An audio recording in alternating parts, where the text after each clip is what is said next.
14 মাস পর সারা দেশে vitamin A plus campaign. Sylhet ও ময়মনসিংহ বিভাগে পাচ্ছে প্রায় 42 লাখ শিশু। হাম সংক্রমণের মধ্যেই এ কার্যক্রমে স্বস্তি অভিভাবকদের। অন্তর্বর্তী সরকার শিক্ষক নিয়োগ দিলেও বাজেট করেনি। সিলেটে শিক্ষামন্ত্রী, কারিগরি ও মাদ্রাসা শিক্ষা বোর্ডেও অভিন্ন প্রশ্নপত্রে হবে পরীক্ষা।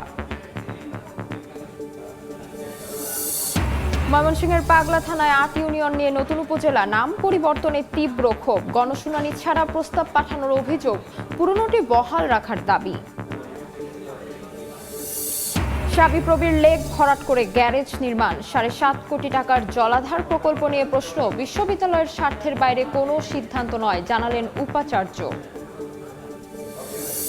এবং সিলেটে কাঙ্ক্ষিত মূল্যে বিক্রি হচ্ছে না কোরবানির পশুর চামড়া। পুঁজি আটকে থাকায় আবারও লোকসানের শঙ্কায় ব্যবসায়ীরা। স্থানীয় পর্যায়ে ট্যানারি শিল্প গড়ে তোলার দাবি।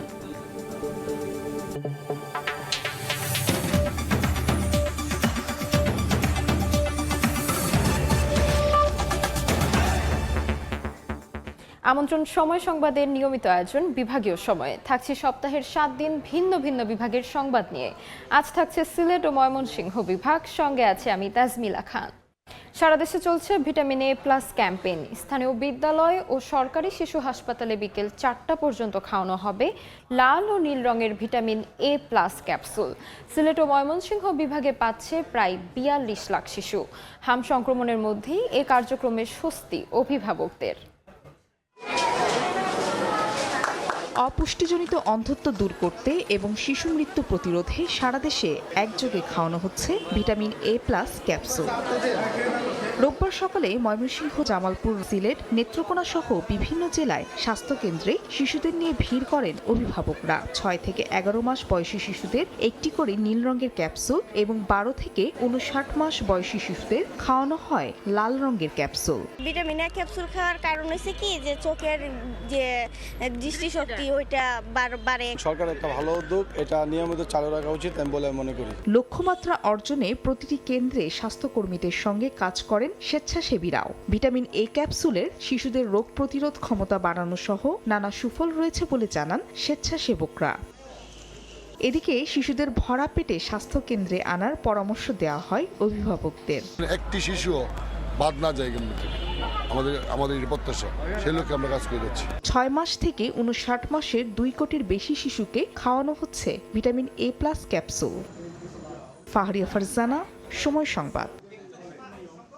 অন্তর্বর্তী সরকার শিক্ষক নিয়োগ দিয়েছে, কিন্তু তাদের জন্য বাজেটে দেয়নি বলে জানিয়েছেন শিক্ষামন্ত্রী ডক্টর আ.ন.ম এহসানুল হক মিলন। দুপুরে সিলেট শিক্ষা বোর্ডে শিক্ষকদের সঙ্গে মত বিনিময় সভায় তিনি কথা বলেন। তিনি বলেন, আগামীতে টেকনিক্যাল ও মাদ্রাসা শিক্ষা বোর্ড অভিন্ন প্রশ্নপত্র প্রণয়ন করা হবে। আওয়ামী লীগ সরকারের আমলে প্রাথমিকের স্কুলগুলোতে শিক্ষক না থাকা ও তৎকালীন শিক্ষা ব্যবস্থার দুরবস্থার কথাও তুলে ধরেন শিক্ষামন্ত্রী। সভায় এইচএসসি পরীক্ষা সুষ্ঠুভাবে আয়োজনে নানা মতামত তুলে ধরেন শিক্ষকরা।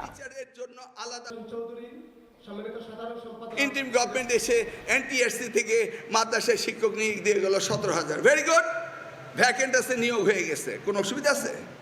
কিন্তু ভাই, বাজেটে অ্যালোকেশন করবেন না? যে এই যে শিক্ষকরা আসছে, ওদের টাকা পয়সা লাগবে, এটা কি আপনি জানেন না? এখানে পরিমাণটা ঠিক মতো ওরা হিসাব করেননি, ওনার গণেশ অঙ্কে কাঁচা ছিলেন। ময়মনসিংহের গফরগাঁওয়ে পাগলা থানার 8টি ইউনিয়ন নিয়ে নতুন উপজেলা গঠন হচ্ছে। বদলে যাবে নাম। স্থানীয় এমপি ও ডিও লেটারের পর ঐতিহ্যবাহী পাগলা নাম পরিবর্তন করে আদর্শ নগর করার উদ্যোগ ঘিরে তীব্র ক্ষোভ ছড়িয়ে পড়েছে স্থানীয়দের মধ্যে।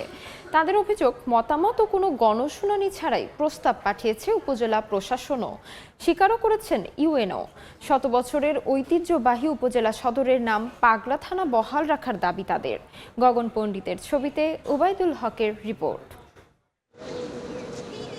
পীর আউলিয়া পাগল সাধকদের আগমনের কারণে একসময় এই জনপদের পরিচিতি হয় পাগলা নামে। সেই পরিচিতি থেকেই ময়মনসিংহের গফরগাঁওয়ের দক্ষিণাঞ্চলে সুতিয়া নদীর তীরের 8 ইউনিয়ন নিয়ে গড়ে ওঠা থানার নামও হয় পাগলা। বছরের পর বছর ধরে ইতিহাস, ঐতিহ্য আর মানুষের পরিচয়ের সঙ্গে জড়িয়ে আছে এই নাম।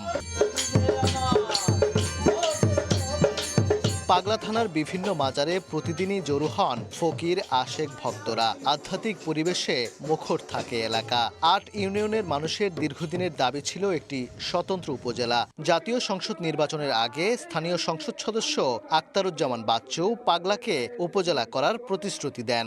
আমি কথা দিচ্ছি, আমি বাচ্চু যদি আপনাদের রায়ে যদি আমি নির্বাচিত হই, পাগলাকে উপজেলা করবই। নির্বাচনী প্রতিশ্রুতি বাস্তবায়নে নতুন উপজেলা গঠনের কার্যক্রম শুরু হলেও পরিবর্তন করা হচ্ছে বহু বছরের পরিচিত পাগলা নামটি। প্রস্তাবিত উপজেলার নাম রাখা হয়েছে আদর্শনগর। একই সঙ্গে বদলে যাবে পাগলা থানার নামও। প্রস্তাবিত উপজেলা সদর করা হবে স্থানীয় সংসদ সদস্যের নিজ এলাকা উস্থি ইউনিয়নের নয়াবাড়ি মৌজায়। এ বিষয়ে গত ৩০ মার্চ নাম পরিবর্তনের জন্য সংশ্লিষ্ট মন্ত্রণালয়ে ডিও লেটার দেন সংসদ সদস্য।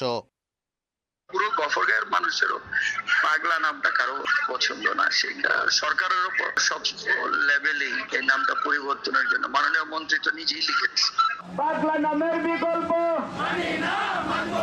তবে নাম ও উপজেলার জন্য স্থান পরিবর্তনের নারাজ স্থানীয়রা। প্রতিবাদে বিক্ষোভ কর্মসূচিও পালন করেছেন। তাদের অভিযোগ, এ বিষয়ে স্থানীয়দের মতামত নিতে কোনো গণশুনানিও করা হয়নি। আল্লাহর ওলিদের জায়গা পাগলা না, আমরা চাই না এই নাম পাল্টাইতো। আমরা চাই পাগলা নামে উপজেলা থাকবে এবং পাগলার আশেপাশেই উপজেলা ভবন হবে। পাগলা থানার মানুষ কখনো এটা হতে দেব না।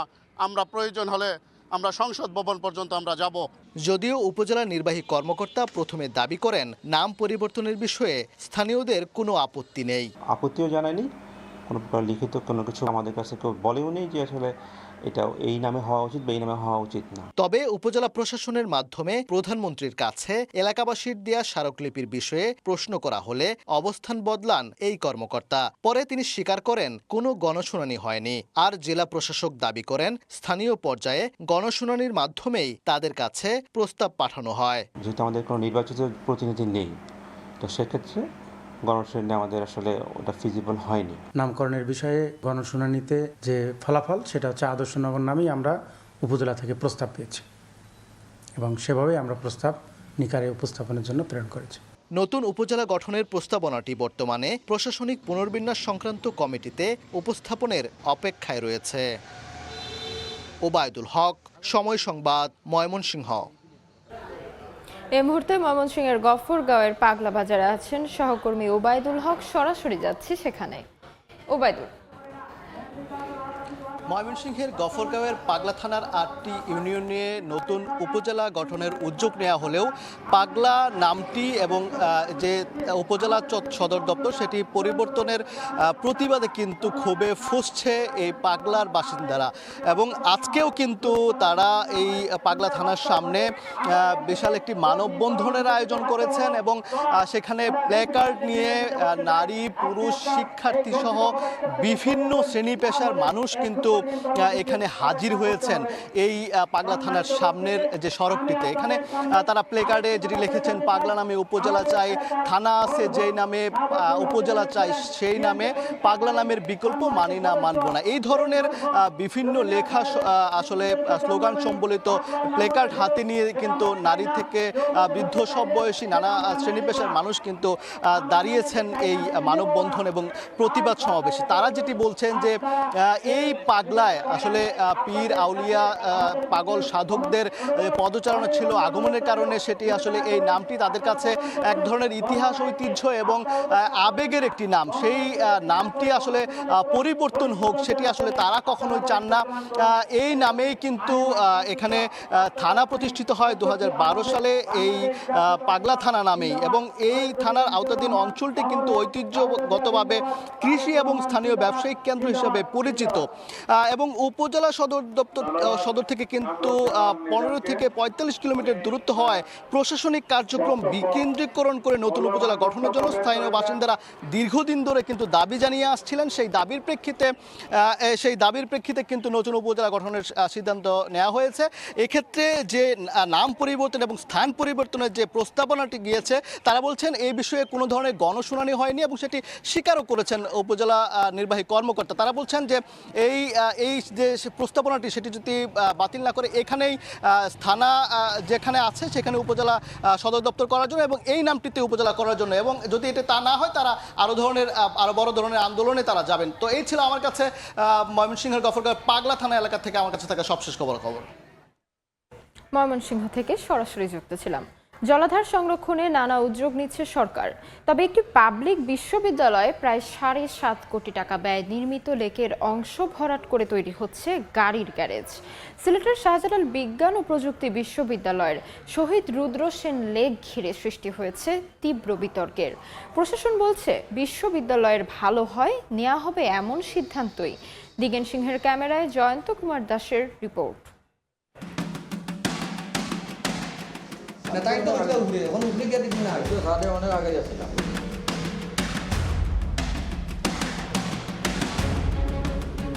সবুজ পাহাড় ঘেরা ক্যাম্পাস, তার মাঝখানে একটি জলাধার, সেখানে ফুটে আছে লাল শাপলা, পারে সবুজ ঘাস। শিক্ষার্থীরা এখানে সময় কাটান আপন মনে, যা শুধু সৌন্দর্য বাড়ায়নি, বর্ষায় জলাবদ্ধতা নিরসনেও গুরুত্বপূর্ণ ভূমিকা রাখে। খাল খননের মাধ্যমে যাত্রা শুরু, পরে সেটি রূপ নেয় লেকে। শিক্ষার্থীদের কাছে পরিচিতি পায় সাস্ট লেক নামে। 2024 সালের গণ অভ্যুত্থানে নিহত শিক্ষার্থী রুদ্র সেনের স্মরণে নামকরণ করা হয় শহীদ রুদ্র সেন লেক। কিন্তু 1 বছরের ব্যবধানে বদলে গেছে দৃশ্যপট। লেকের একটি বড় অংশ এখন মাটিতে ভরাট, চলছে গ্যারেজ নির্মাণের কাজ। গ্যারেজ নির্মাণের জন্য পাশের টিলার কিছু অংশ কেটে ফেলা হয়েছে। বিশ্ববিদ্যালয়ের সংশ্লিষ্টদের দাবি, নির্মাণাধীন ওই গ্যারেজে মাত্র 22টি গাড়ি রাখা সম্ভব হবে, অথচ বর্তমানে বিশ্ববিদ্যালয়ের পরিবহন পুলে রয়েছে 42টি যানবাহন। ভবিষ্যতে এ সংখ্যা আরও বাড়ার সম্ভাবনা রয়েছে। এতে প্রকল্পটির যৌক্তিকতা নিয়েও প্রশ্ন উঠছে। শিক্ষার্থী ও পরিবেশবিদদের অভিযোগ, বড় খালি জায়গা থাকতো কেন এখানেই গ্যারেজের জন্য জায়গা নির্বাচন করতে হবে? ক্যাম্পাসের সৌন্দর্য ও জীববৈচিত্র্য ধ্বংস করা প্রশাসনের সমন্বয়হীনতার অভাব হিসেবে দেখছেন তারা। লেকের জন্য একটি অনেক বড় পরিমাণে একটি বাজেট নির্ধারণ করা হয়েছিল, যেটি খরচ করে লেকটি নির্মাণ করা হয়। আর বর্তমানে দেখতে পাচ্ছি সেই খরচটি আবার মাটি চাপা দিয়ে সেখানে আবার গ্যারেজ নির্মাণের ব্যবস্থা করা হচ্ছে। লেক ভরাট করে কেন এটা করলো, এটা আমরা এটা ভালোভাবে নিচ্ছি না। অপরিকল্পিতভাবে একটা প্রথমত সিদ্ধান্ত বলা যায়, তারপর হচ্ছে আবার টাকা খরচ, এখানে অবভিয়াসলি অনিয়ম আছেই। বিশ্ববিদ্যালয়ের কাজগুলো সাস্টেইনেবল হবে, দুর্নীতিমুক্ত হবে, একটা পরিকল্পিত কাজ হবে, তাহলে এটা সবার জন্য ভালো হবে। এটা কারেকশন করতে হবে অতি দ্রুত। এই লেকের জায়গায় লেক রেখে অন্য কোথাও যেন তারা এই গ্যারেজটা নির্মাণ করেন। তবে সদ্য দায়িত্ব নেওয়া নতুন উপাচার্য বলছেন, বিশ্ববিদ্যালয়ের পক্ষে ভালো হবে এমন সিদ্ধান্তই নেওয়া হবে। বিশ্ববিদ্যালয়ের পক্ষে যেটা ভালো হবে, আমাদের student, teachers, officers, stuffs as well as Sylhet কমিউনিটির জন্য যেটা ভালো হবে, আমরা শাহজালাল বিশ্ববিদ্যালয় প্রশাসন এখন থেকে সেটাই করার চেষ্টা করছি। প্রায় 320 একর জায়গা জুড়ে 900 থেকে 1000 মিটারের বেশি দীর্ঘ দুটি দৃষ্টিনন্দন লেক আলাদা সৌন্দর্য বাড়িয়েছে পুরো ক্যাম্পাসের। বিশ্ববিদ্যালয় প্রশাসনের খামখেয়ালি সিদ্ধান্তে দ্রুতই হারিয়ে যাচ্ছে রুদ্র সেন লেকের সৌন্দর্য। শিক্ষার্থীদের অভিযোগ, লেকের উপর গ্যারেজ নির্মাণের ফলে হারাচ্ছে সবুজ পরিবেশ, সংকুচিত হচ্ছে এই জলাধার, নান্দনিকতা হারাচ্ছে ক্যাম্পাস। দ্রুতই এই উদ্যোগ বন্ধ করে এই জলাধার সংরক্ষণের দাবি শিক্ষার্থীদের। শাহজালাল বিজ্ঞান ও প্রযুক্তি বিশ্ববিদ্যালয় থেকে জয়ন্ত কুমার দাস, সময় সংবাদ। বিভাগীয় সময় আরও থাকছে। নেত্রকোনায় ক্ষতিগ্রস্ত কৃষকের প্রণোদনার তালিকা নিয়ে অনিয়মের অভিযোগ, তদন্তে কমিটি গঠন। বোরোর ক্ষতি কাটাতে আউশ ধান চাষে মনোযোগী মৌলভীবাজারের কৃষকরা। সিলেটে কাঙ্ক্ষিত মূল্যে বিক্রি হচ্ছে না কোরবানির চামড়া। ব্যবসায়ীদের অভিযোগ, জেলায় ট্যানারি না থাকায় সম্পূর্ণ নির্ভরশীল হয়ে উঠেছে ঢাকার উপর। সেখানেও পুঁজি আটকে থাকায় তৈরি হয়েছে টিকে থাকা নিয়ে শঙ্কা। ট্যানারি শিল্প গড়ে উঠলে সংকট দূর হবার আশা তাদের। একই সঙ্গে তৈরি হবে নতুন কর্মসংস্থান। দিগেন সিংহের তোলা ছবিতে বিস্তারিত ইকরামুল কবিরের রিপোর্টে। প্রবাসী অধ্যুষিত সিলেটে এবছর ঈদ উল আজহায় কোরবানি হয়েছে 2,74,000-এরও অধিক পশু। চলতি বছর ঢাকার বাইরে লবণজাত গরুর চামড়া প্রতি বর্গফুট গত বছরের চেয়ে 2 টাকা বাড়িয়ে 57 থেকে 62 টাকা নির্ধারণ করে সরকার। তবে ব্যবসায়ীদের অভিযোগ, ট্যানারিগুলো প্রতি বর্গফুট 25 থেকে 27 টাকার উপর দিতে রাজি নন। এতে তৈরি হয়েছে হতাশা। 40 বছরের ভিতরে এই ধরনের চামড়া বেচা কিনে আমি দেখছি না। 40%, 30%, 50% টাকা পাবে, বাকি কোন 3-4 মাস হইবে, এটার কোনো গ্যারান্টি নাই। ব্যবসায়ীরা জানান, সিলেটে কোনো ট্যানারি না থাকায় সংগ্রহ করা চামড়া ঢাকার সাভার সহ অন্যান্য এলাকায় পাঠাতে হয়। এতে পরিবহন ব্যয় বাড়ে, নষ্ট হয় সময়, বঞ্চিত হতে হয় ন্যায্য দাম থেকে। অন্যদিকে ট্যানারিতে বড় অঙ্কের টাকা আটকে থাকায় দিন দিন বাড়ছে আর্থিক ক্ষতি। বছরের পর বছর লোকসান গুনতে গুনতে সিলেটের প্রায় 2 শতাধিক চামড়া ব্যবসায়ী তাদের ব্যবসা গুটিয়ে নিয়েছে বলে জানিয়েছেন। কোরবানির আগে তারা 50% টাকাটা মানে রাখিয়া দেয়, এটা পরবর্তী তারা বলে আমরা মানে 1 সপ্তাহ পরে দিয়ে মানে মাস পরে দিয়ে, কিন্তু তারা টাকাটা দেয় না। এই ব্যবসা চালিয়ে যাওয়ার মতো ক্ষমতা আমাদের আর নাই। চামড়া কিনতেছি আমরা 800 টাকা, বেচতেছি 500 টাকা। সিলেটের সঙ্গে দেশের উত্তর পূর্বাঞ্চলের জেলাগুলোর যোগাযোগ উন্নত। এই অঞ্চল থেকে সহজেই কাঁচা চামড়া সংগ্রহ করা সম্ভব। আধুনিক ও আন্তর্জাতিক মানের পরিবেশ বান্ধব ট্যানারি শিল্প গড়ে উঠলে কোরবানির চামড়ার অপচয় কমবে, পাশাপাশি ন্যায্য মূল্য নিশ্চিতের সঙ্গে তৈরি হবে কর্মসংস্থানের সুযোগ, বলছেন ব্যবসায়ীরা। জিওগ্রাফিক্যাল দিক দিয়েও আমরা কিন্তু সিলেট অনেক স্টাবলিশড, সেই দিক দিয়ে এই ট্যানারি শিল্পটা সিলেটে স্থাপন করা অত্যন্ত জরুরি এবং লাভজনক এবং সরকারের জন্য খুবই ভালো। সিলেটের অর্থনীতি দীর্ঘদিন ধরে প্রবাসী আয়, চা আর পর্যটন শিল্পের উপর নির্ভরশীল। সংশ্লিষ্টদের মতে পরিকল্পিত ট্যানারি শিল্প গড়ে উঠলে এই অঞ্চলে উন্মোচন হবে শিল্পায়নের নতুন দিগন্ত। একই সঙ্গে চামড়া শিল্পে যুক্ত হবে একটি নতুন সম্ভাবনা। ইকরামুল কবির, সময় সংবাদ, সিলেট। এ বিষয়ে বিস্তারিত জানাতে এই মুহূর্তে নগরীর দরগা গেট এলাকায় আছেন সহকর্মী ইকরামুল কবির, তার সঙ্গে আছেন FBCCI এর সাবেক পরিচালক ফালাউদ্দিন আলী আহমদ। সরাসরি যাচ্ছে সেখানে। ইকরামুল, সিলেটে ট্যানারি শিল্প স্থাপনের সম্ভাবনা নিয়ে কথা বলার জন্য আমার সঙ্গে যুক্ত হয়েছেন বাংলাদেশ ফেডারেশন FBCCI এর সাবেক পরিচালক জনাব ফালাউদ্দিন আলী আহমদ। জনাব ফালাউদ্দিন আলী আহমদ, আপনাকে ধন্যবাদ এবং কৃতজ্ঞতা জানাচ্ছি আমাদেরকে সময় দেওয়ার জন্য। আপনি আমাকে বলবেন যে এত বছরেও সিলেটে একটি ট্যানারি শিল্প স্থাপনের কোনো কেউ উদ্যোগ নিলেন না কেন? আসলে সিলেটে ট্যানারি শিল্প স্থাপনের উদ্যোগ না নেওয়ার মূল কারণটা হচ্ছে যে সিলেটে শিল্প ডেভেলপমেন্ট করতেছে না। ডিউ টু রিজন সিলেটে যোগাযোগ ব্যবস্থা অত্যন্ত খারাপ। আপনি বিশেষ করে রাস্তা বাই রোড কমিউনিকেশন যদি ভালো হয় সেই এলাকায় যে কোনো শিল্প ডেভেলপমেন্ট করে। তাই সিলেটের সেই রোড এবং রেলওয়ে দুটারই অবস্থা চরম খারাপ থাকার কারণে এবং নদীপথের অবস্থাও খারাপ থাকার কারণে এখানে ছোট মাঝারি শিল্পর কোনো বিকাশ ঘটে নাই। তাই সিলেটের শিল্প বিকাশের ঘটাতে হলে অবশ্যই যোগাযোগ ব্যবস্থা উন্নতি করতে হবে, রেলওয়ে ব্যবস্থার উন্নতি করতে হবে, তারপর আপনার নদীপথের উন্নতি করতে হবে। ট্যানারি এমন একটা শিল্প যেখানে এটার কিছু পরিবেশ বান্ধব কিছু কাজ করতে হয়। আজকে যে আপনারা জানবেন যে চামড়া শিল্প কেউ যদি করে সেখানে যে চামড়াতে যে উচ্ছিষ্ট মাংস বা চর্বি থাকে সেটা যেখানে ফেললে এখান থেকে পরিবেশে বিপর্যয় ঘটে। এর জন্য ইটিপি পদ্ধতি দরকার হয়। সেই ইটিপি পদ্ধতি যদি সিলেটে স্থাপন করা যায়, সরকার যদি অনুমোদন দেয় তাহলেই করা যাবে। আর সিলেটের ভৌগোলিক অবস্থান দিক দিয়ে সে তার সব কিছুই এনভায়রনমেন্ট নিয়ে রেডি ছিল এবং সিলেটে দেখেন কাঁচামাল এত অ্যাভেলেবল, সেখানে এই চামড়া শিল্প গড়ার খুবই সম্ভাবনা আছে। সেক্ষেত্রে আমরা জানি যে সিলেটের পাশেই 7 সিস্টার, ভারতের 7 সিস্টার, এবং সিলেটে খুব যোগাযোগ খুবই দ্রুত সেখানে করা যায় এবং ভারতের রপ্তানির ক্ষেত্রে এই সড়কটি এখন ডেভেলপমেন্ট করা হচ্ছে বা সিলেট থেকে যে 6 লেন স্থাপন করা হচ্ছে, 6 লেন হলে ঢাকার সাথে দূরত্ব বা চট্টগ্রামের সাথে দূরত্ব কমে যাবে। সেক্ষেত্রে কি দ্রুত কোনো এই ট্যানারি শিল্প স্থাপনে সরকারকে এগিয়ে আসা প্রয়োজন বা উদ্যোগ নেওয়া প্রয়োজন বলে মনে করছেন কিনা? অবশ্যই ট্যানারি শিল্প স্থাপন করতে হলে পরিবেশ সেক্টর থেকে ক্লিয়ারেন্স নিতে হবে, আদার্স সেক্টরের ক্লিয়ারেন্স নিতে হবে। এখন সরকার যদি মনে করে বিভিন্ন বিভাগ ওয়াইজ যদি এই ধরনের একটা ট্যানারি শিল্প স্থাপন করতে পারে, তাহলে এই যে প্রতি বছর আমাদের কোটি কোটি টাকার সম্পদ চামড়াগুলো নষ্ট হয়ে যাচ্ছে, সেটা কিন্তু আর নষ্ট হবে না। এটার জন্য সরকার প্রথম এগিয়ে আসতে হবে।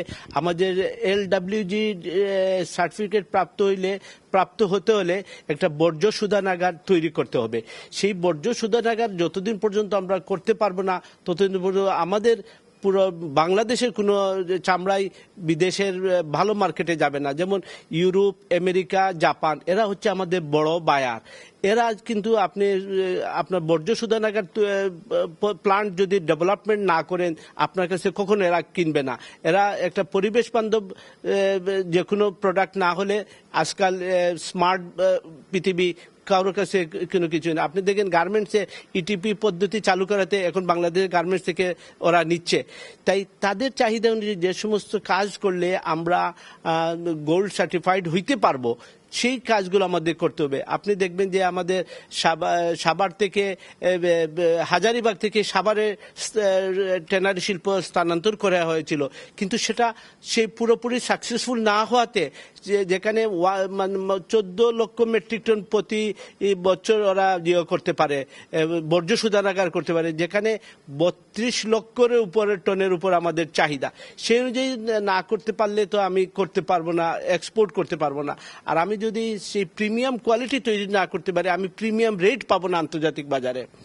সেক্ষেত্রে সিলেটে যারা চামড়া ব্যবসায়ী আছে তাদের একটা অভিযোগ রয়েছে, ঢাকার যারা ট্যানারি মালিক আছে তারা প্রতি বছর তাদের বেশ কিছু পাওনা তাদের কাছে পড়ে থাকে এবং কোটি কোটি টাকা পাওনা পড়ে আছে এবং সে কারণে অনেক ব্যবসা সে অন্য ব্যবসায় চলে গেছে। এই ট্যানারি মালিকটা কেন এই বৈষম্যমূলক আচরণ করে বা সিলেটের যারা চামড়া ব্যবসায়ীদেরকে খুব কম দাম দেয়, সরকারের রেটের চেয়ে প্রায় অর্ধেক দামে চামড়া কিনতে চাচ্ছেন, এমনটি কেন হচ্ছে? এটা আসলে যারা আমাদের সিলেটের চামড়া ব্যবসায়ী এরা মূলত খুব প্রান্তিক ব্যবসায়ী, এরা তাদের ক্যাপিটালও খুব বেশি না, আইন কানুন তারা খুব কম বুঝে। এই যে ঢাকার একজন অপরিচিত লোককে সে চামড়াগুলো দিল, তার কাছে কিন্তু মিনিমাম একটা চেক রাখা উচিত ছিল।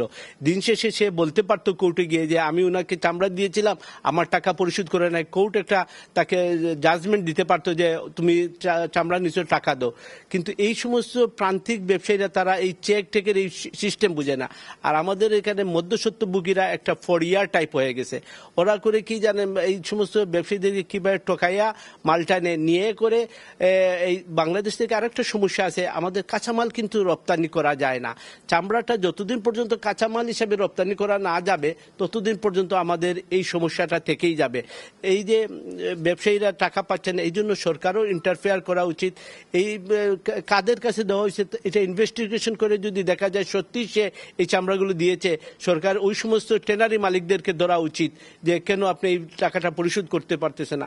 আমাদের দেশে দেখবেন এনআই অ্যাক্টের একটা মামলা করলে তখন করা যায়, কিন্তু এদের তো এনআই অ্যাক্টে করার কোনো সুযোগ নেই, এরা প্রান্তিক, এরা এই আইন কানুন জানে না। ধন্যবাদ। শুনছিলেন সিলেটে একটি ট্যানারি শিল্প স্থাপনের সম্ভাবনা নিয়ে আমি কথা বলছিলাম এফবিসিসিআই এর সাবেক পরিচালক ফালাউদ্দিন আলী আহমদ। মোটামুটি এই ছিল যে আগামীতে সিলেট অঞ্চলে একটি ট্যানারি শিল্প স্থাপনের প্রচুর সম্ভাবনা রয়েছে। সিলেট থেকে সরাসরি যুক্ত ছিলাম। প্রায় 3 বছর থমকে আছে শেরপুরে বনগাঁও জিগাতলা সড়কে সেতু নির্মাণ কাজ। 16 মাস সময় বাড়িয়ে 60% বিল তুলে নিয়েও নির্মাণ কাজ শেষ করতে পারেনি ঠিকাদারি প্রতিষ্ঠান। তবে দ্রুত কাজ সম্পূর্ণ করার আশ্বাস এলজিইডির। শহীদুল ইসলাম হীরার তথ্য ও বাবু চক্রবর্তীর তোলা ছবিতে রিপোর্ট। শেরপুরের ঝিনাইগাতি উপজেলার বনগাঁও জিগাতলা সড়কের 75.6 মিটার সেতু নির্মাণের উদ্যোগ নেয় স্থানীয় সরকার প্রকৌশল অধিদপ্তর। টেন্ডার প্রক্রিয়ার মাধ্যমে যৌথভাবে কাজটি পায় মমিনুল হক, স্বর্ণা ব্রিক ও হালিমা এন্টারপ্রাইজ নামে ঠিকাদারি প্রতিষ্ঠান। সেতুটি নির্মাণে 16 মাসের সময়সীমার পর আরও 16 মাস অতিরিক্ত মেয়াদ শেষ হয় গত মাসে। তারপরও শেষ হয়নি কাজ। উল্টো 70% কাজ শেষের দাবি করে 60% বিল তুলে নিয়েছে ঠিকাদারি প্রতিষ্ঠান। স্থানীয়দের অভিযোগ, দীর্ঘদিন ধরে সেতুর কাজ না হওয়া ও বিকল্প সড়ক নির্মাণ না করায় দীর্ঘ পথ পাড়ি দিয়ে ঝিনাইগাতি বাজারে যেতে হয় তাদের। এতে অতিরিক্ত অর্থ ও সময় ব্যয় হওয়ায় চরম ভোগান্তিতে বনগাঁও, জিগাতলা, খাপাড়া, কালাকুড়া সহ 10 গ্রামের মানুষ। আমরা সাঁতার বাইরে যাই, করি নৌকা দেওয়া যায়, আমরা ব্রিজটা আমরা করে দেয় না, অর্ধেকে ঝুলে ঝুলে ঝুলে ঝুলে আমি ব্রিজটা পার হয়েছি। 3 বছর আগে ব্রিজটা করে দেওয়ার কথা ছিল, এখনো ওনারা ব্রিজ করে নাই। আমাদের 10 থেকে 15 কিলোমিটার ঘুরে তারপর যেতে হয় বাজারে, এমনকি হসপিটালে। কিন্তু বাচ্চারা তো স্কুলে যাওয়ার জন্য 10 কিলোমিটার থেকে 15 কিলোমিটার তারা ঘুরে যেতে পারে না। ঠিকাদার প্রতিষ্ঠানের স্থানীয় প্রতিনিধিদের দাবি, ভোগান্তি কমাতে বিকল্প বাঁশের সাঁকো তৈরি করা হয়েছে। আসন্ন শুষ্ক মৌসুমে সেতুর কাজ সম্পন্ন করার আশ্বাস এলজিডির কর্মকর্তার। কয়েকবার বন্যা হয়েছে, বন্যাতে কাজটা করতে পারি নাই, ক্ষতিগ্রস্ত। যত দ্রুত পারি শেষ করে দেবো ইনশাল্লাহ। আমার সময় গেছিল, আবার সময় বাড়াইছি। নির্ধারিত সময় শেষ হয়ে গেছে, তাগাদাপত্র দেওয়া হয়েছে ঠিকাদাররা, এবং এই সিজনে শুষ্ক মৌসুমে যদি শেষ না করে তাহলে আমরা আইনগত ব্যবস্থা নিব। 2023 সালের 16 আগস্ট 7,41,41,828 টাকা ব্যয়ে সেতুটির কাজ শুরু হয়, যা 2025 সালের 2 জানুয়ারি শেষ হওয়ার কথা ছিল।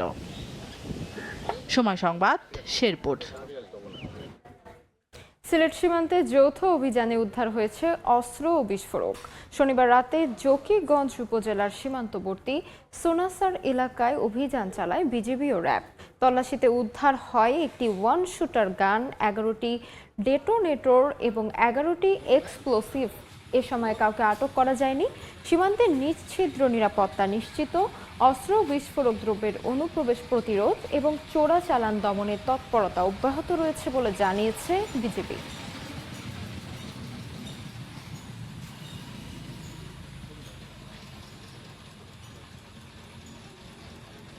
চার বছরেও শেষ হয়নি সুনামগঞ্জ মা ও শিশু কল্যাণ কেন্দ্রের নতুন ভবনের নির্মাণ কাজ। 3 বছর ধরে ভাড়া ভবনে চলছে প্রতিষ্ঠানটির কার্যক্রম। রয়েছে কাঙ্ক্ষিত সেবা না পাওয়ার অভিযোগও। পুনর্দরপত্র আহ্বানের কাজ চললেও নির্মাণ কবে শুরু হবে তা জানাতে পারেনি স্বাস্থ্য প্রকৌশল অধিদপ্তর। হিমাদ্রি শেখর ভদ্রের তথ্য ও ছবিতে রিপোর্ট। দীর্ঘ 4 বছরেও শেষ হয়নি 20 শয্যার মা ও শিশু কল্যাণ কেন্দ্রের নির্মাণ কাজ। সুনামগঞ্জের 10 শয্যার মা ও শিশু কল্যাণ কেন্দ্রটি জরাজীর্ণ হয়ে যাওয়ায় 2023 সালে পুরনো ভবন ভেঙে নতুন ভবন নির্মাণের উদ্যোগ নেওয়া হয়। সে সময় অস্থায়ীভাবে একটি ভাড়া বাসায় সরিয়ে নেওয়া হয় হাসপাতালের কার্যক্রম। 1 বছরের মধ্যে ভবন নির্মাণ শেষ হওয়ার কথা থাকলেও 2024 সালের আগস্টের পর থেকে বন্ধ হয়ে যায় নির্মাণ। এদিকে মা ও শিশু কল্যাণ কেন্দ্রের জন্য ভাড়া নেওয়া 6 কক্ষের ভবনটি ঝোপঝাড়ে ঘেরা হয়ে পড়েছে স্যাঁতস্যাঁতে। ওটি না থাকায় 3 বছর ধরে বন্ধ সার্জিক্যাল অপারেশন, নেই ভর্তি থেকে চিকিৎসা নেওয়ার ব্যবস্থা, পড়ে থেকে নষ্ট হয়েছে অ্যাম্বুলেন্স। শুধুমাত্র নর্মাল ডেলিভারি ও ব্যবস্থাপত্র ছাড়া কিছুই মেলে না রোগীদের। দ্রুত নতুন ভবনটি নির্মাণ করে কাজ শেষ করার দাবি স্থানীয়দের। চিকিৎসা করলে ঠিক মতো সিজার করতে পারলে অনেক লোক ঘুরে ঘুরে যায়। দুঃখ কষ্ট হইলো একটা ডেলিভারি দিতে পারি না, মা বাপ লই আইলে, বাচ্চা কাচ্চা লই আইলে, মেয়েরা লই আইলে সিজার হয় না, কিছু ট্যাবলেট বডি সরি দিত, এগুলো তো আমরা পাইতেছি না। প্রায় এই বিল্ডিং এ ভাড়া বাসায় 3 বছর যাওয়ার সেবা দিতেছে। এখানে আসলে অনেকই সমস্যা। সিজারিয়ান দরকার, তখন তো তাদেরকে আমরা সেবা দিতে পারছি না। তখন তাদের যেখানে পছন্দ হয়, যে ডাক্তারের কাছে ভালো লাগে তারা ওই জায়গায় যায়। লোকবলেরও সমস্যা, জায়গার সমস্যা। ওইভাবে লিখিতভাবে না জানি না আমি কয়বার জানানো হয়েছে, কিন্তু আমাদের যে স্যাররা আসে ওনারা তো দেখে যান এবং ওনাদের আমরা যথেষ্টবার বলি। প্রকল্প জটিলতা ও অর্থাভাবে দীর্ঘদিন আটকে আছে কাজ। পুনর্দরপত্র আহ্বানের কাজ চললেও নির্মাণ কবে শুরু হবে তা জানাতে পারেননি স্বাস্থ্য প্রকৌশল অধিদপ্তর। ভেঙে তারপরে নতুন করে কাজ শুরু করতে হয়, তো আমার জানা মতো এটা ভাঙাতে একটু সময় লেগেছিল। দ্রুত এটা টেন্ডার প্রক্রিয়া সম্পন্ন হওয়ার সম্ভাবনা আছে। 8 তলা ভবনের 20 শয্যা বিশিষ্ট ভবনের নির্মাণ কাজে ব্যয় ধরা হয় 14,88 লাখ টাকা। সময় সংবাদ, সুনামগঞ্জ। এ বিষয়ে সবশেষ খবর জানাতে সুনামগঞ্জের শহরের হাসিলনগর এলাকায় আছেন সহকর্মী হিমাদ্রি শেখর ভদ্র। সরাসরি যাচ্ছি সেখানে। হিমাদ্রি, আমি আছি সুনামগঞ্জ মা ও শিশু কল্যাণ কেন্দ্র। এই কেন্দ্রটি আসলে একটি ভাড়া বাসায় গত 3 বছর যাবৎ পরিচালিত হচ্ছে এবং নতুন যে কেন্দ্রটি কাজ চলতেছিল সেটি 7 তলা পর্যন্ত মানে 7 ঢালাইয়ের পর্যন্ত কাজ শুরু হয়ে কিন্তু পরে আর কাজ এগোয়নি। আপনারা দেখতে পাচ্ছেন যে এই ভাড়াটে বাসাতেই কিন্তু এই শহরের জেলার 25 লাখ মা জনসংখ্যার অধ্যুষিত এই মা ও শিশু কল্যাণ কেন্দ্রের শিশু এবং নবজাতক এবং গর্ভবতী মায়েদের সেবা সেবা দেওয়া হচ্ছে। যদি এই যে চারপাশে পরিবেশটা দেখা যায় আপনাকে, এখানে প্রচুর ঝোপঝাড়ে ঘেরা একটি ময়লা আবর্জনাময় পরিবেশ, এবং এই পরিবেশেই কিন্তু এখানে 3 বছর যাবৎ তারা কাজ চালিয়ে যাচ্ছেন। কিন্তু আমরা এখানকার ডাক্তারদের সাথে কথা বলেছিলাম এবং এখানকার লোকজনের সাথে কথা বলেছিলাম, তারা জানিয়েছেন যে ভবনটির নির্মাণ কাজ বন্ধ হয়ে আছে, অর্থাৎ পুনর্নির্মাণ কাজ যেটি সেটা বন্ধ হয়ে থাকার কারণে এখানে 3 বছর যাবৎ এই কক্ষের এই ভবনের 6টি রুমে তারা সেবা দিয়ে যাচ্ছেন, এবং এই রুমগুলি এতই অপরিসর যে যেখানে রুগী দাঁড়ানোর পর্যন্ত জায়গা নেই। এবং আমরা এখানকার রুগীদের সাথে কথা বলেছি, তারা জানিয়েছেন যে আপাতত তারা কাগজের প্রেসক্রিপশন ছাড়া কোনো ধরনের সেবা পাচ্ছেন না, অথচ এখানে গর্ভবতী মা ও শিশু এবং নবজাতক সহ কিশোরীদের প্রায় 2 শতাধিক সেবার কথা বলা থাকলে এখন পর্যন্ত তারা 20টি সেবা মূলত পাচ্ছেন না। এখানে প্রায় 3 বছর যাবৎ সিজারিয়ান অপারেশন বন্ধ রয়েছে, পাশাপাশি যত ধরনের সার্জিক্যাল অপারেশন আছে সেগুলিও কিন্তু বন্ধ রয়েছে, কারণ এই ভবনটিতে কোনো ওটি নেই এবং অপারেশন থিয়েটার না থাকার কারণে কিন্তু এখানকার যে হতদরিদ্র হাওড় এলাকার দরিদ্র জনগোষ্ঠী এই মা শিশু কল্যাণ কেন্দ্রের সেবা থেকে বঞ্চিত হচ্ছেন। আমরা কথা বলেছিলাম স্বাস্থ্য ও প্রকৌশল অধিদপ্তরের প্রকৌশলীর সাথে, সহকারী প্রকৌশলীর সাথে, তিনি জানিয়েছেন যে এটা পুনঃ টেন্ডার প্রক্রিয়াধীন, কিন্তু কবে কখন কাজ হবে সেটা কিন্তু কেউ নিশ্চিত করতে পারেনি। এর পাশাপাশি কথা বলেছিলাম এই মা ও শিশু কল্যাণ কেন্দ্রের পরিচালকের সাথে, তিনি জানিয়েছেন যে তারা একের পর এক পত্র দিয়ে যাচ্ছেন, কিন্তু এখন পর্যন্ত কোনো ধরনের সুরাহা হয়নি, এবং সুরাহা না হওয়ার কারণে আসলেও অনেকটা ঝুলন্ত অবস্থায় রয়েছে এই সুনামগঞ্জের মা ও শিশু কল্যাণ কেন্দ্রের কার্যক্রম। তো এই ছিল সুনামগঞ্জের মা ও শিশু কল্যাণ কেন্দ্র থেকে সবশেষ খবর। সুনামগঞ্জ থেকে সরাসরি যুক্ত ছিলাম। নেত্রকোনায় জলাবদ্ধতায় ক্ষতিগ্রস্ত কৃষকদের প্রণোদনার তালিকা নিয়ে অনিয়মের অভিযোগ উঠেছে। স্বজনপ্রীতি সহ একই ঘরে রাখা হয়েছে একাধিক নাম। স্থানীয় প্রশাসনের কাছে চিঠি দিয়েছেন ভুক্তভোগীরা। তদন্তে গঠিত হয়েছে কমিটি। অনিয়ম খতিয়ে দেখার আশ্বাস সংশ্লিষ্টদের। আলপনা বেগমের তথ্য ও আবু সুফিয়ানের তোলা ছবিতে রিপোর্ট। চলতি বড় মৌসুমে অতিবৃষ্টি ও জলাবদ্ধতায় ক্ষতিগ্রস্ত হয়েছে নেত্রকোনার হাউসসহ প্রায় সব এলাকার ফসলি জমির ধান। কৃষি বিভাগের তথ্য মতে জেলার মোট 16,877 হেক্টর জমির ধান পানিতে তলিয়ে গেছে। ক্ষতিগ্রস্ত হয়েছেন 77,363 জন কৃষক। সরকার ক্ষতিগ্রস্তদের মানবিক সহায়তা প্রদানে চালসহ আর্থিক অনুদানের জন্য তালিকা প্রস্তুত করে। এসব তালিকা প্রকাশ হতেই প্রায় সব উপজেলায় কৃষকদের মাঝে দেখা দিয়েছে অসন্তোষ। প্রকৃত ক্ষতিগ্রস্তদের বাদ দিয়ে স্বজনপ্রীতি ও একই ঘরে একাধিক জনের নাম তালিকায় থাকায় কলমাকান্দা উপজেলা প্রশাসনের কাছে জমা পড়েছে অসংখ্য অভিযোগ। তবে স্থানীয় সংসদ সদস্য ও ডেপুটি স্পিকার বলেছেন, তড়িৎ গতিতে কাজ করতে গিয়ে কিছু ভুল হতে পারে। অফিসার আমার এলাকা, তার যে একটা গোষ্ঠী আছে গ্রুপ রক্তের, এটার মাধ্যমে সবাই পাইতে বন্টন করে নেয়, কিন্তু আমরা যে এলাকাবাসী আছি এটার অবদান 1 কেজি ধান পর্যন্ত বীজ পর্যন্ত কেউ পায়নি। এখান থেকে তারা সরে দিলে এমনি বীজ গেলে আমরা পাই না, তারাই পায় সবকিছু। স্বজনপ্রীতি করছে নিজের ফ্যামিলিতে 8টি নাম, 4টি নাম হচ্ছে শাহিন অফিসারের ফ্যামিলিতে। হয়তো যিনি পান না তিনি এসে বলতেছে যে আমি বেশি ক্ষতিগ্রস্ত, সে ক্ষতিগ্রস্ত কম, সে পায় নাই। কিন্তু এখন যারা এই তালিকাটা করেছেন, আমি যতটুকু জানি প্রশাসনের উদ্যোগে সেই তালিকাগুলো হয়েছে এবং তারা প্রায় প্রতিটা বাড়িতে বাড়িতে গেছে। অনিয়মের জন্য গণস্বাক্ষর দিয়ে কলমাকান্দার পোগলা ইউনিয়নের ইউনিয়ন কৃষি কর্মকর্তা নূর খান ও শাহিনের বিরুদ্ধে লিখিত অভিযোগ করেছেন ক্ষতিগ্রস্ত কৃষকরা, যা তদন্তে গঠিত হয়েছে 3 সদস্যের কমিটি। যে প্রাথমিক তালিকাটা আসবে সেখানে আমাদের যাচাই বাছাই করবে এবং সেক্ষেত্রে আমাদের সংশ্লিষ্ট আমাদের এমপি মহোদয়ের সাথে পরামর্শ এবং আলোচনা সাপেক্ষে সমন্বয় করে তালিকাটা করা হয়েছে। এটুকু আমরা চিঠিপত্রে আমি যেটা দেখেছি। এখন এর মধ্যে যদি কিছু হয়ে থাকে সেটা যদি আমার সংশ্লিষ্ট কমিটির মাধ্যমে তদন্ত সাপেক্ষে যেটা হবে সেটা ব্যবস্থা গ্রহণ করবে। এখানে কিন্তু আমাদের সরাসরি যে আমাদের ডিপার্টমেন্টের যে আমাদের আছে এককভাবে হলে সেগুলো অবশ্যই আমরা নিজেরাই আমরা তদন্ত কমিটি করতাম, সেটা আমাদের ব্যবস্থা নিতাম। আমরা উপজেলা প্রশাসন থেকে ইতিমধ্যে 3 সদস্যের একটি কমিটি করে দিয়েছি কৃষি কর্মকর্তা এবং পিও সাহেবকে দিয়ে, যেন তারা এটা ওই স্পেসিফিক যদি কারো নামে কোনো অভিযোগ থাকে সেটা যাতে অ্যাড্রেস করে আমাদেরকে 7 কর্মদিবসের মধ্যে দেয়, যেন আমরা পরবর্তীতে কোনো পদক্ষেপ থাকলে আইন নিতে পারি। জেলা প্রশাসন সূত্র জানায়, জেলায় ক্ষতিগ্রস্তদের মধ্যে মানবিক সহায়তা পেয়েছেন 40,913 কৃষক। সময় সংবাদ, নেত্রকোনা। জলাবদ্ধতায় বড় ফসলের ক্ষতি কাটিয়ে উঠতে আউশ ধান চাষে মনোযোগী মৌলভীবাজারের কৃষকরা। জেলার হাওরপাড় সহ বিভিন্ন এলাকায় ব্যাপকভাবে চাষাবাদ শুরু হয়েছে। আবহাওয়া অনুকূলে থাকলে ভালো ফলনের আশা কৃষি বিভাগের।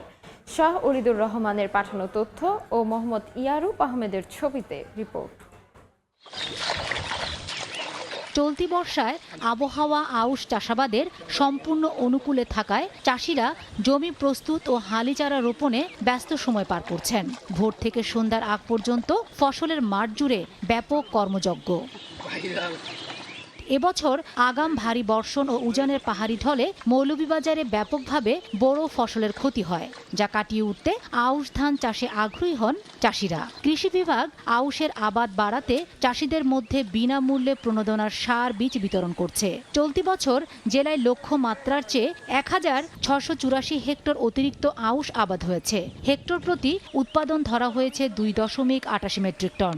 আমি এই জায়গার মধ্যে আউশ ফলাইছি, আশা করি এবার ফলন ভালো হইব। আমি আউশ ধানের মেজের মধ্যে এখন যদি ফুরাল্লা দেয় তো দিল, আমি পাইলাম, আর না হইলে করার কিছু নেই। আলহামদুলিল্লাহ গ্রোথ বালা দেখি আর ধানটা সুন্দরই ওর লাগাইলাম আর কি, আল্লাহ মালিক। কৃষি বিভাগ বলছে বৈরী কোনো পরিবেশের সম্মুখীন না হলে এবছর আউশের ভালো ফলন হবে। প্রণোদনার মাধ্যমে সার বীজ দিয়ে কৃষকদের এই আউশ আবাদের উৎসাহ করতেছে এবং আউশ আবাদটা ভালো হচ্ছে। উপসহকারী কৃষি কর্মকর্তারা প্রতিনিয়তই মাঠে যাচ্ছে, তারা কৃষকদেরকে রোগ পোকামাকড় দমনের সহায়তা দিচ্ছে, আগাছা দমনের সহায়তা দিচ্ছে, যার ফলে কিন্তু এই বছর অন্যান্য বছরের তুলনায় একটু বেশি আবাদ হয়েছে এবং এর দ্বারা আশা করছি অব্যাহত থাকবে। কৃষি সম্প্রসারণ অধিদপ্তরের তথ্য মতে এবছর জেলায় ৩৮,৫৩০ হেক্টর জমিতে আউশ চাষের লক্ষ্যমাত্রা নির্ধারণ করা হয়েছে। উৎপাদন ধরা হয়েছে ১,১১,১০১ মেট্রিক টন। সময় সংবাদ, মৌলভীবাজার। উৎপাদন খরচ বাড়লেও পানের কাঙ্ক্ষিত মূল্য না পাওয়ার অভিযোগ জামালপুরের কৃষকের। প্রতি বিড়ায় দাম নেমে এসেছে প্রায় অর্ধেকে, লোকসানের শঙ্কায় অনেকে। এ অবস্থায় চাষিদের পরামর্শ দেওয়ার কথা জানিয়েছেন কৃষি বিভাগ। জাহাঙ্গীর আলমের তথ্য, আবুল কালাম আজাদের ছবি নিয়ে রিপোর্ট। জামালপুরে দিন দিন জনপ্রিয় হচ্ছে পান চাষ। লাভবান হওয়ায় এই চাষে আগ্রহী হয়ে উঠেছেন কৃষক। চাষিরা জানান, চলতি বছর অতিবৃষ্টির কারণে বাধাগ্রস্ত হয় চাষাবাদ।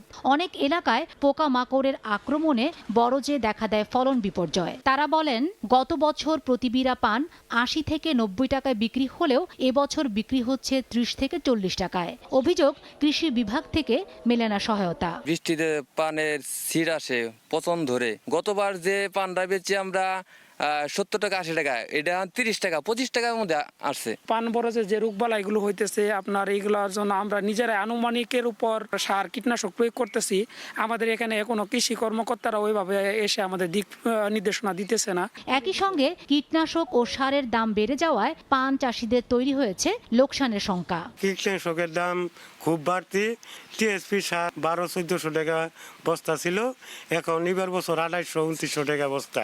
পান এখন আমাদের যে খরচ হইতেছে, এই খরচটা পোষানো, এই শিল্প হয়তো অচিরেই বন্ধ হয়ে যেতে পারে। চাষিদের নিয়মিত পরামর্শ দেওয়ার কথা জানিয়েছে কৃষি বিভাগ। এই পান আবাদকে জামালপুর সদর উত্তর বাড়ানোর জন্য আমরা আমাদের মাঠ পর্যায়ে উপসহকারী কৃষি অফিসারগণ এবং উপজেলা লেভেল থেকে কর্মকর্তাগণ যারা আছেন, তা আমরা নিয়মিত যাই, আমরা পরামর্শ দিই।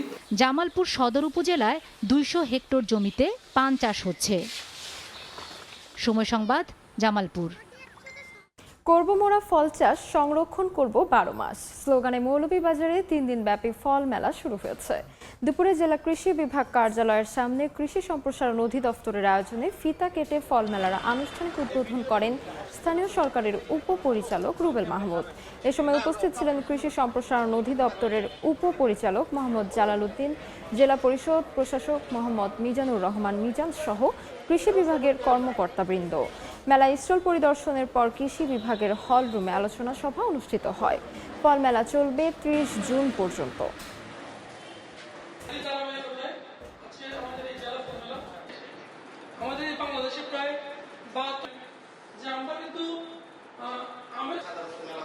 বিশ্বকাপ উন্মাদনায় মাতোয়ারা সিলেট। গ্রুপ পর্বের শেষ ম্যাচে মুখোমুখি হয় আর্জেন্টিনা ও জর্ডান। সকালে শাহজালাল বিজ্ঞান ও প্রযুক্তি বিশ্ববিদ্যালয়ের বিজয় ২৪ ও শাহপরান হলে বড় পর্দায় ম্যাচটি উপভোগ করেন শিক্ষার্থীরা। আর্জেন্টিনার প্রতিটি গোলেই উল্লাসে ফেটে পড়েন সমর্থকেরা। শেষ বাঁশি বাজতেই জয় উদযাপনে নীল আকাশী জার্সিধারীদের আনন্দে মুখর হয়ে ওঠে ক্যাম্পাস।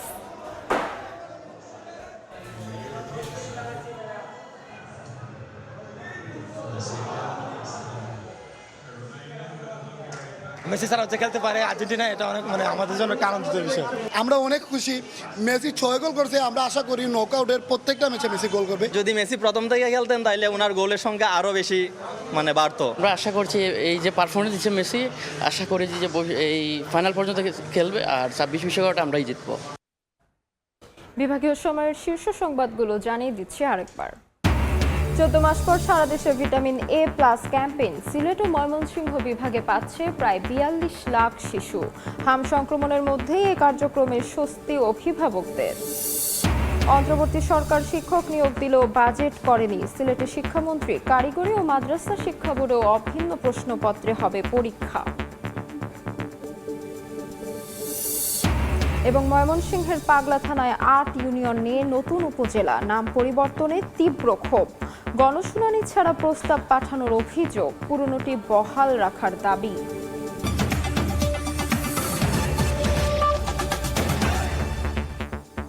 এ ছিল বিভাগীয় সময়। দর্শক, বিশ্বকাপ ফুটবলের মহাযজ্ঞ সরাসরি সম্প্রচার করছে সময় টেলিভিশন। দেখতে চোখ রাখুন সময়ের পর্দায়। এরপর আন্তর্জাতিক সময়ের সঙ্গে থাকবেন আইরিন আয়াত। ধন্যবাদ তাজমিল আপনাকে। আন্তর্জাতিক সময় নিয়ে ফিরছে কিছুক্ষণ পর, সঙ্গে থাকুন সময়ের।